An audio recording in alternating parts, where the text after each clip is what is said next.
പ്രിയപ്പെട്ടവരെ, നമസ്കാരം. നമ്മളിപ്പോൾ +2 തുല്യതയുടെ മലയാളം ചോദ്യപേപ്പർ വിശകലനം ചെയ്തുകൊണ്ടിരിക്കുകയായിരുന്നു. ആ ചോദ്യപേപ്പറിൻ്റെ 3-ാം ഭാഗമാണ് ഇന്ന് ചർച്ച ചെയ്യുന്നത്. ക്ലാസ്സുകൾ ഇഷ്ടമായെങ്കിൽ ലൈക്ക് ചെയ്യാനും ഷെയർ ചെയ്യാനൊന്നും മറക്കരുത് കേട്ടോ. സബ്സ്ക്രൈബ് ചെയ്യാത്തവരുണ്ടെങ്കിൽ സബ്സ്ക്രൈബ് ചെയ്യുമല്ലോ. നമുക്കെന്നാൽ 30-ാമത്തെ ചോദ്യത്തിലേക്ക് കടക്കാം. കുഞ്ഞേ തുള്ളാൻ സമയമില്ലിപ്പോൾ, കാഞ്ഞ വെയിലത്ത് കാല് പൊള്ളുമ്പോൾ എന്ന് തള്ളക്കോഴി കുഞ്ഞിനോട് പറയുന്നതിൻ്റെ കാരണമെന്ത്? വിശകലനം ചെയ്ത് കുറിപ്പ് തയ്യാറാക്കുക. കടമനിട്ട രാമകൃഷ്ണൻ്റെ അന്യോപദേശ സ്വഭാവം പുലർത്തുന്ന ഒരു കവിതയാണ് കോഴി. ഈ കവിതയിലെ കോഴിയും മക്കളും കേവലം മൃഗങ്ങളല്ല. തള്ളക്കോഴി 70കളുടെ അരക്ഷിത രാഷ്ട്രീയ കാലാവസ്ഥയെ അഭിമുഖീകരിച്ച അമ്മമാരുടെ പ്രതിനിധിയാണ്.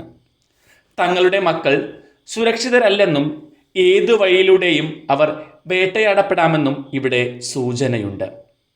ഒരു പ്രത്യേക കാലഘട്ടത്തിൻ്റെ അനിശ്ചിതത്വത്തിലേക്ക് തങ്ങളുടെ മക്കളെ പറഞ്ഞുവിടുന്ന അമ്മമാരുടെ വിലാപങ്ങൾ ഈ കവിതയിൽ കാണാം. കോഴിയമ്മ മക്കൾക്ക് പലതരത്തിലുള്ള ഉപദേശങ്ങളും നൽകുകയാണ്. അതിനിടയിൽ പറയുന്നു, ഇപ്പോൾ തുള്ളിക്കളിച്ച് നടക്കാൻ സമയമില്ല. കാഞ്ഞ വെയിലത്ത് കാല് പൊള്ളുമ്പോൾ കളിച്ച് നടക്കാനാവില്ലല്ലോ. ജീവിത യാഥാർത്ഥ്യങ്ങൾ അലട്ടുമ്പോൾ എങ്ങനെയാണ് കളിച്ചു നടക്കുക? എന്നും തൻ്റെ ചിറകിൻ്റെ കീഴിൽ നിന്ന് വയറ് നിറക്കാമെന്ന് കുട്ടികൾ വിചാരിക്കരുതെന്നാണ് അമ്മ പറയുന്നത്. ആ തോന്നൽ വേണ്ട. നിങ്ങളുടെ ജീവിതം നിങ്ങളുടേതാണ് എന്ന തിരിച്ചറിവോടെ മുന്നോട്ട് പോകണം. നിങ്ങൾക്ക് ജീവിക്കാൻ നേരമായിരിക്കുന്നു, സ്വന്തം കാലിൽ നിൽക്കാനുള്ള സമയമായിരിക്കുന്നു എന്ന യാഥാർത്ഥ്യമാണ് കോഴിയമ്മ മക്കളോട് പറയുന്നത്. സ്വന്തം ജീവിതം കണ്ടെത്താനുള്ള ഉത്തരവാദിത്തം മക്കളെ ഏൽപ്പിക്കുകയാണ് കോഴിയമ്മ. ചോദ്യം നമ്പർ 31. ഒരു ചെറുമരത്തിൻ്റെ വീഴ്ചയിൽ വേദനിക്കുന്ന മനുഷ്യൻ്റെ കഥയാണ് ടി പത്മനാഭൻ്റെ ജീവൻ്റെ വഴി എന്ന ചെറുകഥ. ഈ പ്രസ്താവനയുടെ അടിസ്ഥാനത്തിൽ വിശകലനക്കുറിപ്പ് തയ്യാറാക്കുക. ടി പത്മനാഭൻ്റെ ജീവൻ്റെ വഴി എന്ന ചെറുകഥ ഒരു ചെറുമരത്തിൻ്റെ വീഴ്ചയിൽ വേദനിക്കുന്ന മനുഷ്യൻ്റെ കഥയാണ് പറയുന്നത്. തൻ്റെ വേദനകൾ മരത്തിൻ്റെ ക്ഷതത്തെ അപേക്ഷിച്ച് നിസ്സാരമാണെന്നാണ് അയാൾ കരുതുന്നത്. തറവാട് വിഹിതമായി കിട്ടിയ ഊഷരഭൂമിയിൽ ആകെ നട്ടമരമാണ് മുരിങ്ങ.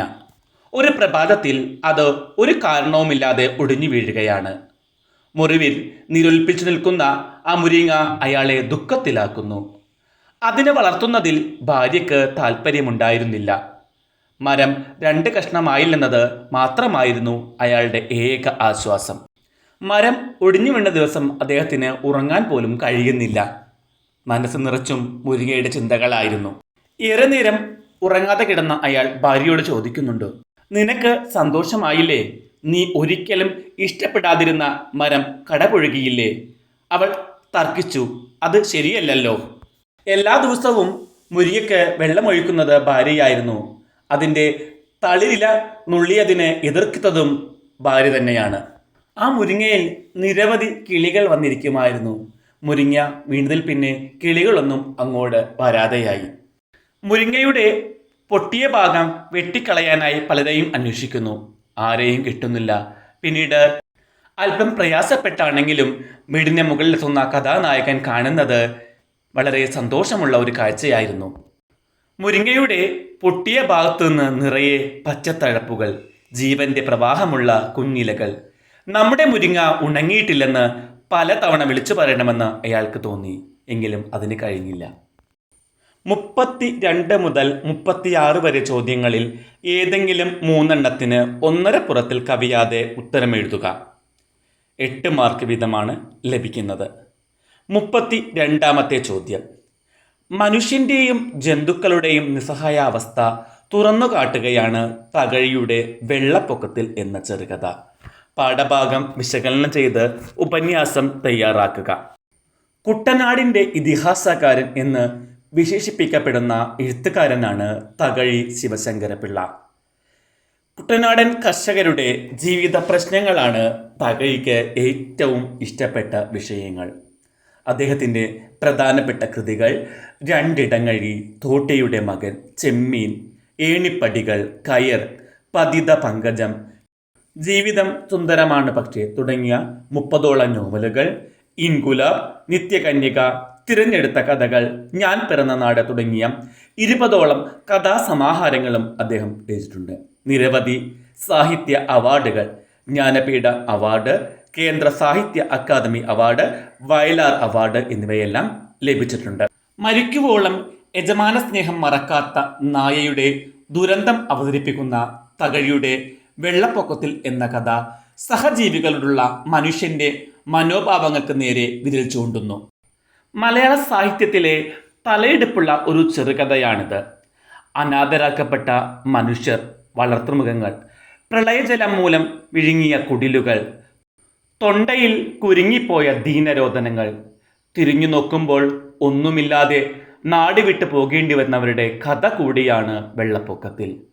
നമ്മുടെ നാട് അനുഭവിച്ചതിൻ്റെ നിഴൽ ചിത്രം. അതിഭാവുകത്വവും പരത്തിപ്പറച്ചിലും ഇല്ലാത്ത ഒരു ചെറുകഥയാണിത്. നാട്ടിലെ പൊക്കം കൂടിയ സ്ഥലം ക്ഷേത്രമായിരുന്നു. അവിടെ ദേവൻ കഴുത്തറ്റം വെള്ളത്തിൽ നിൽക്കുന്നു. വെള്ളം, സർവത്ര ജലം.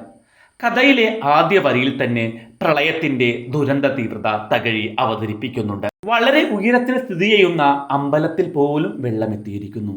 അവിടെ ദേവൻ കഴുത്തറ്റം വെള്ളത്തിൽ നിൽക്കുമ്പോൾ സാധാരണക്കാരായ മനുഷ്യരുടെ അവസ്ഥ എന്തായിരിക്കും?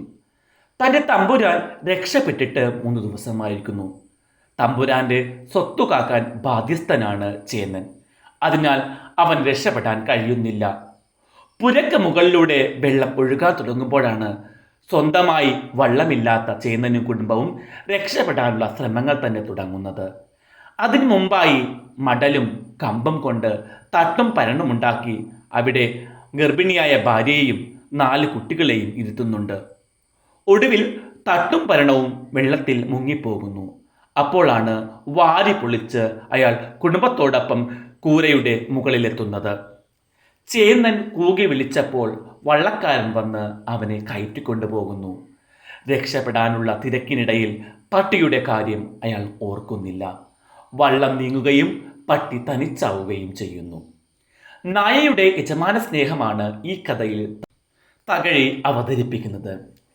രക്ഷപ്പെടാനുള്ള വള്ളം വന്നപ്പോൾ എല്ലാവരും വള്ളത്തിൽ കയറിക്കൊണ്ടിരുന്നപ്പോൾ നായ പുരയുടെ പടിഞ്ഞാറേ ചെരുവിൽ ഒരു അനക്കം കേട്ടു. ആ അനക്കം തൻ്റെ യജമാനന് എന്തെങ്കിലും കുഴപ്പമുണ്ടാക്കുമോ എന്ന അന്വേഷണമാണ് അവന് വള്ളത്തിൽ കയറാൻ പറ്റാതെ പോകുന്നത്.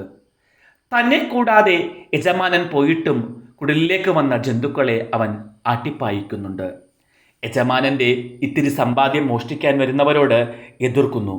വാഴക്കുല മോഷ്ടിക്കാൻ വന്നവരെ കടിച്ച് പരിക്കേൽപ്പിക്കുന്നു.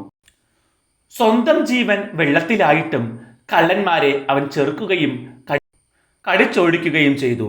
ഇതവൻ്റെ യജമാന സ്നേഹത്തെയാണ് കാണിക്കുന്നത്. ചത്ത പശുവിൻ്റെ ശരീരം ഒഴുകിയെത്തിയപ്പോൾ വിശന്നു വലഞ്ഞ് കാത്തിരുന്ന ആ നായ കൂരയുടെ മുകളിൽ നിന്ന് താഴോട്ടിറങ്ങി കടിയിട്ട് വലിച്ചടിപ്പിച്ച് തൃപ്തിയോടെ തിന്നു തുടങ്ങുന്നു. കൊടിയ വിശപ്പിന് വേണ്ടുവോളം ആഹാരം അതവന് ആസ്വദിച്ച് കഴിച്ചു തീർക്കാൻ സാധിക്കുന്നില്ല. 2 ദിവസമായി ഒളിഞ്ഞും തെളിഞ്ഞും പുരയുടെ അരികത്തുണ്ടായിരുന്ന മുതലയുടെ അടിയേറ്റ നായ വെള്ളത്തിലെവിടെയോ മറയുന്നു. പ്രളയമല്ല നായയുടെ അന്തകനായത്, ആ മുതലയായിരുന്നു. യജമാനന്റെ ഗൃഹത്തെ മരണം വരെ ആ സ്വാമിഭക്തിയുള്ള മൃഗം കാത്തു. അവൻ പോയി. അവന് വേണ്ടിയെന്നോണം ആ കുടിൽ അവനെ മുതല പിടിക്കുന്നതുവരെ ജലത്തിനു മീതെ ഉയർന്നു നിന്നു. അത് പൂർണ്ണമായി ജലത്തിൽ താണു. നിസ്സഹായതയിൽ പിടയുന്ന ഒരു നായയുടെ സഹനത്തിലൂടെ ഒരു മഹാദുരന്തത്തെ അടയാളപ്പെടുത്തുകയാണ് തകഴി വെള്ളപ്പൊക്കത്തിൽ എന്ന ചെറുകഥയിൽ. ഈ ക്ലാസ് ഇന്ന് ഇവിടെ അവസാനിപ്പിക്കാം. മറ്റൊരു ക്ലാസ്സുമായി കാണുന്നത് വരെ എല്ലാവർക്കും നന്ദി, നമസ്കാരം.